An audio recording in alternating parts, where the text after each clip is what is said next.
Hello everyone. তো today live football match. তো ক্লাবের যে খেলাগুলো এগুলো নিয়ে আজকে বলবো। তো আজকে ক্লাবের যে খেলাগুলো আছে তার ভিতর চ্যাম্পিয়ন্স লিগের খেলা আছে ফুটবলের। তো চ্যাম্পিয়ন্স লিগের খেলা আজকে রাত 1টার দিকে দুটো খেলা আছে, বার্সেলোনা ভার্সেস ডর্টমুন্ড।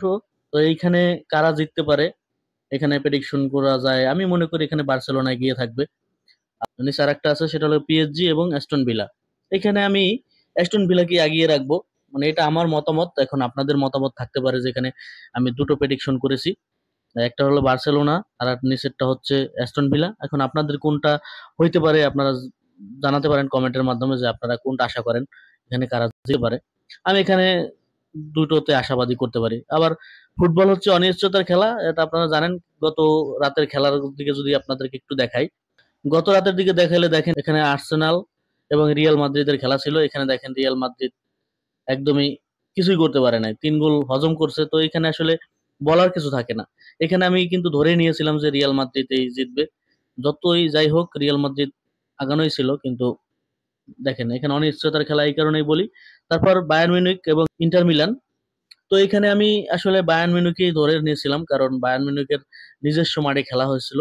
তো এখানে কোনোভাবেই আমি বুঝতেই পারি নাই, আর এটা কেউ আশাও করতে পারে নাই যে এখানে ইন্টার মিলান আসলে জিততে পারবে। তো দেখেন এখানে কিন্তু দুইটা প্রেডিকশনে আমি করেছিলাম, কিন্তু সেটা আসলে হয় নাই। তো এরকম হয়। তো আজকের যে ম্যাচগুলো আছে রাতের দিকে, তো এইগুলো আসলে আমি ধরেই নিতে পারি, এবং আপনারা ম্যাক্সিমামই কিন্তু এটাই প্রেডিকশন করবেন যে বার্সেলোনা এবং অ্যাস্টন ভিলা, অথবা অনেকে পিএসজিও মনে করতে পারেন। ও ডটমুন্ডও কিন্তু খারাপ খেলে না, অনেক ভালো খেলে। যাই হোক, এই ছিল হলো চ্যাম্পিয়ন্স লিগের খেলা। আর যারা মেসি ভক্ত আছেন আর্জেন্টিনার, তাদেরকে আজকে খেলা আছে সকালের দিকে, আমি সেটাও দেখাচ্ছি। যারা মেসি ভক্ত আছেন আর্জেন্টিনার, তাদের খেলা আছে দেখেন সকাল 6টার দিকে খেলা আছে বাংলাদেশ টাইমে, ইন্টার মিয়ামি এবং লস অ্যাঞ্জেলস। তো এইখানে আমি কি বলবো, এখানে আমার মনে হইতেছে ইন্টার মিয়ামি ভালো খেলবে, কারণ গত দুটো ম্যাচই কিন্তু তারা জিততে পারে নাই, লাস্টের দুটো ম্যাচ। তো আজকের ম্যাচটা তারা জেতার চিন্তা ভাবনা করবে। তো আমি এখানে ইন্টার মিয়ামিকেই আগাই রাখবো।